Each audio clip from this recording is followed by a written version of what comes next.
Bonjour, bienvenue pour ce premier journal de la chaîne web de Respire. Nous allons proposer régulièrement, une fois par trimestre, un point d'actualité concernant les secteurs de l'éducation et du social.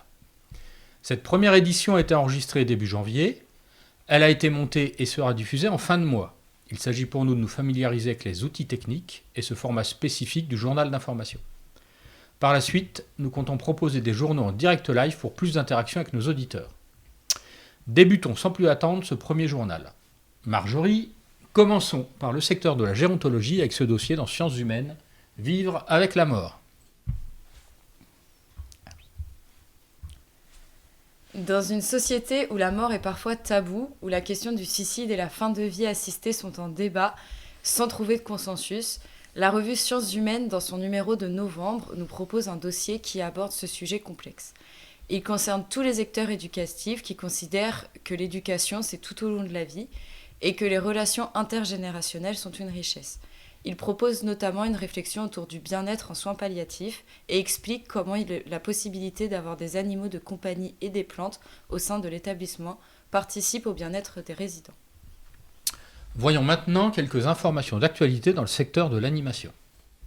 Au comité de filière animation, Sarah El Haïry a annoncé la revalorisation du CEE à 50 € brut au 1er janvier 2024, puis au SMIC au 1er janvier 2027. Rappelons que le contrat d'engagement éducatif, le CE, est un contrat particulier qui s'écarte des règles du droit du travail, notamment sur le temps de travail, le repos et la rémunération. En vigueur dans l'animation, ce contrat est largement utilisé. Des organisations d'employeurs sont inquiètes de cette mesure et leur impact sur l'organisation des colonies de vacances. À propos des colos, le Pass Colo est une nouvelle aide pour le départ des enfants en vacances. Il a été annoncé par Aurore Berger, ministre des Solidarités et des Familles. En effet, le Pass Colo sera mis en œuvre à l'été 2024 pour faciliter les départs en vacances en colo des enfants avant leur rentrée au collège, l'année de leurs 11 ans. Cette aide sera cumulable avec les aides vacances de la CAF et devra permettre aux familles de bénéficier d'une aide supplémentaire allant de 200 à 350 € pour les familles qui gagnent moins de 4 000 € par mois. Une autre mesure bienvenue concerne les services civiques. Une aide de 100 € est octroyée aux personnes ayant accompli un engagement de service civique en 2022 ou en 2023 pour financer une formation BAFA ou un BAFD. L'objectif annoncé est de permettre à ces jeunes d'acquérir une formation complémentaire et de prendre part à une nouvelle expérience citoyenne. On peut néanmoins s'interroger sur le fait que celle-ci n'est prévue que pour 2 ans. Cette mesure ne serait-elle pas faite plutôt pour répondre à un besoin de main-d'œuvre dans le secteur de l'animation, ce qui ne serait pas cohérent avec le dispositif en lui-même, qui s'oppose au remplacement de salariés par des volontaires. Les personnes intéressées doivent déposer leur demande d'aide avant le 1er janvier 2023 et le 1er septembre 2024. Je vous invite à aller sur le site du journal de l'animation pour avoir toutes les informations utiles. Une autre information qui va intéresser les directeurs d'ACM concerne les orientations nationales pour les inspections et contrôles en ACM.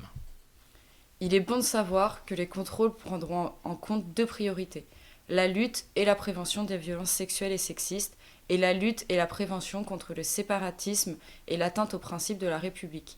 2 problématiques sur lesquelles les structures sont donc invitées à conduire une réflexion spécifique. Pour finir sur le secteur de l'animation, Marjorie, que nous présente le journal de l'animation du mois d'octobre. Il aborde la question des accueils éducatifs inclusifs dans son dossier et présente une expérience mise en place dans 5 structures de loisirs à Annecy. Cette expérience a donné lieu à la publication d'un guide d'accueil des enfants en situation de handicap en ACM, édité par l'AAPEI d'Epanou, Association de Haute-Savoie. Il est accessible sur son site internet.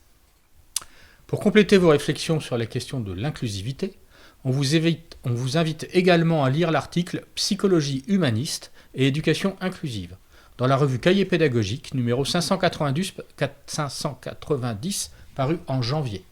Elle développe un dossier sur l'observation des élèves qui donne à réfléchir sur notre relation au public, quelle que soit la structure éducative dans laquelle on travaille.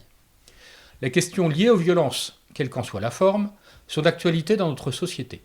L'éducation nationale est-elle aussi mobilisée autour de cette problématique ? Elisabeth Borne, l'ancienne première ministre, a présenté fin septembre un plan interministériel de lutte contre le harcèlement.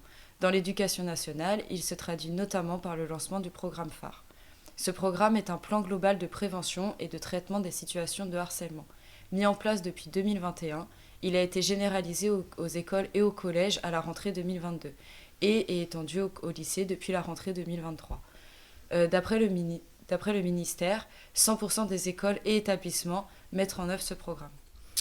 En région Centre-Val de Loire, le mouvement associatif se mobilise également. Effectivement, citons l'enquête sur les violences sexistes et sexuelles en ACM conduite par le CRAGEP au niveau régional et celle menée par Respire sur le Loir-et-Cher et la création dans ce département d'un réseau des acteurs de la prévention des violences.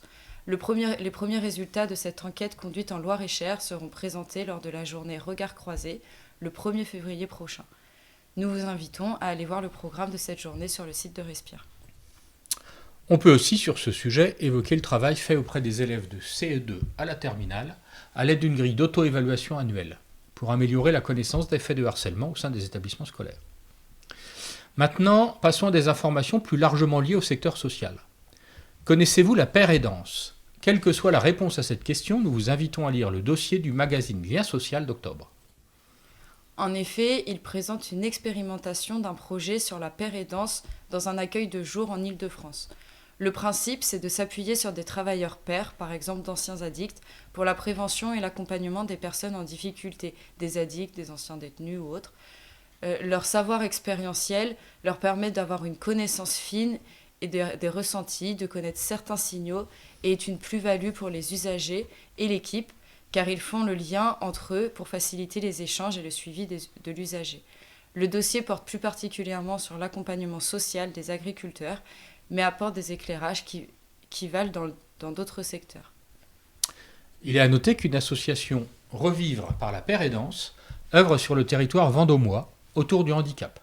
Elle a animé un atelier sur cette démarche lors du Regard croisé 2023, consacré à la société inclusive. Je vous donne leur mail, paire.aidance41@gmail.com. Et bien voilà, ce premier journal de la chaîne Respire s'achève. Il a été élaboré par un groupe de militants bénévoles de l'association. Merci à tous pour votre indulgence et vos remarques constructives. Notez que l'ensemble des revues présentées dans ce journal et bien d'autres ressources documentaires sont à votre disposition à Respire, à Blois.